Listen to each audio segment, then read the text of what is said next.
Quand je voyais quelqu'un en tenue, que ce soit policier, que ce soit agent RATP, que ce soit agent de sécurité dans les magasins, pour moi, c'était la police. Tu racontes dans ton livre, la police vient te toquer, tu vas te cacher sous l'évier. Quand tu es sans papier, il faut te dire que moi, non seulement j'étais sans papier, j'avais été expulsé. J'avais été rapatrié. Ah oui, bien donc, sûr. J'avais le traumatisme de l'expulsion. Donc moi, quand je voyais quelqu'un en tenue, que ce soit policier, que ce soit agent RATP, que ce soit agent de sécurité dans les magasins, pour moi, c'était la police. Direct. Il fallait éviter la police au maximum.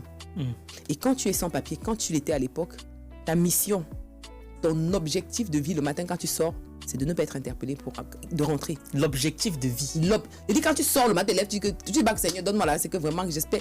Pour moi qui avait vécu cette expulsion-là et qui savait la pression, qui savait ce que j'avais vécu, c'était pouvoir rentrer le soir. Waouh. Dans ma prière, toute la journée, tu as la boule au ventre. Tu as la boule au ventre. Tu arrives au métro, mais attends, dès que tu vois les agents RATP, limite tu prends ton ticket, tu fais comme ça, tu montres que voici mon ticket, tu fais comme ça pour valider, pourquoi on ne te dit pas, oh, attention. Wow. Parce qu'il faut faire attention, il faut pas, je te dis même, il faut du temps pour reconnaître l'agent de sécurité, l'agent RATP, parce que tu as peur. Le policier qui te regarde de travers, mais tu as peur. L'objectif, c'est de ne pas être interpellé. Rendez-vous ce dimanche à 18h sur la chaîne YouTube Argent Livre pour le podcast de l'écrivain.